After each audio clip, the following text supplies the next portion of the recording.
லேவியராகமம் புத்தகத்தின் சுருக்கம். லேவியராகமம் புத்தகம் பைபிளின் 3வது புத்தகமாகும். இது பரிசுத்தம், தொழுகை மற்றும் இஸ்ரவேலர்களுக்கு தேவன் கொடுத்த சட்ட திட்டங்கள் ஆகியவற்றில் கவனம் செலுத்துகிறது. ஜனங்களை தொழுகையில் வழி நடத்துவதற்கும் பரிசுத்தத்தை பராமரிப்பதற்கும் அவர்களுக்கு வழிகாட்டுவதற்காக இது முதன்மையாக லேவியர்களில் உள்ள ஆசாரிய பிரிவினருக்காக எழுதப்பட்டது. அதன் காரணமாக லேவியராகமம் என்று அழைக்கப்பட்டது.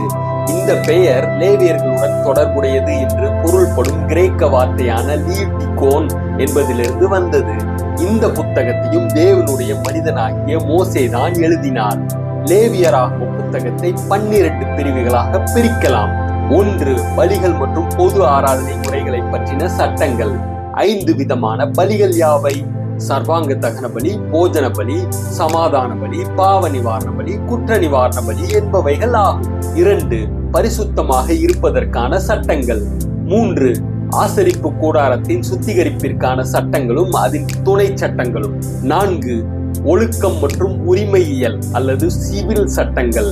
5. ஆசாரியர்களுக்கான தகுதி, அவர்களின் உரிமைகள், அவர்களின் வேலைகள் போன்றவற்றிற்கான துணை சட்டங்கள். 6. ஓய்வு நாட்கள் மற்றும் பண்டிகைகள். பஸ்கா, பெந்தேகோஸ்தே, பாவ நிவாரண நாள், கூடார பண்டிகை போன்ற பண்டிகை ஆசரிப்பிற்கான சட்டங்கள். 7. ஆசரிப்பு கூடார தொழுகைக்கான கூடுதல் சட்டங்கள். 8. கர்த்தருடைய நாமத்தை நிந்திக்கும் பாவமும் அதற்கான தண்டனை சட்டமும். 9. மனிதனுக்கும் மிருக ஜீவன்களுக்கும் சொத்துக்களுக்கும் எதிரான வன்முறை செய்பவர்களுக்கான தண்டனை சட்டங்கள். 10. யூபிலி வருடத்திற்கான நெறிமுறைகள். 11. தேவனுடைய கற்பனைகளை கடைபிடிப்பவர்களுக்கான ஆசீர்வாதங்களும் கீழ்ப்படியாதவர்களுக்கான சாபங்களும். 12. பிற துணை சட்டங்கள். இந்த வழிமுறைகளும் சடங்குகளும் இன்றைக்கு அவசியமா? இயேசு கிறிஸ்து நமக்காக கல்வாரி சிலுவையில் மரித்த காரணத்தால் பலிகளும் சடங்குகளும் இன்று அவசியமற்றதாக இருக்கிறது.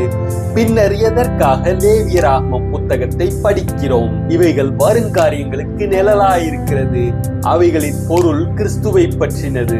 கிறிஸ்துவின் தியாக பலிக்கான முன்னோட்டமாகவும் சாட்சியாகவும் லேவியராகமம் புத்தகம் திகழ்கிறது. இது அவசியமற்ற புத்தகம் அல்ல, புரிந்து படித்தால் ஆச்சரியமான பயனுள்ள புத்தகமாகும்.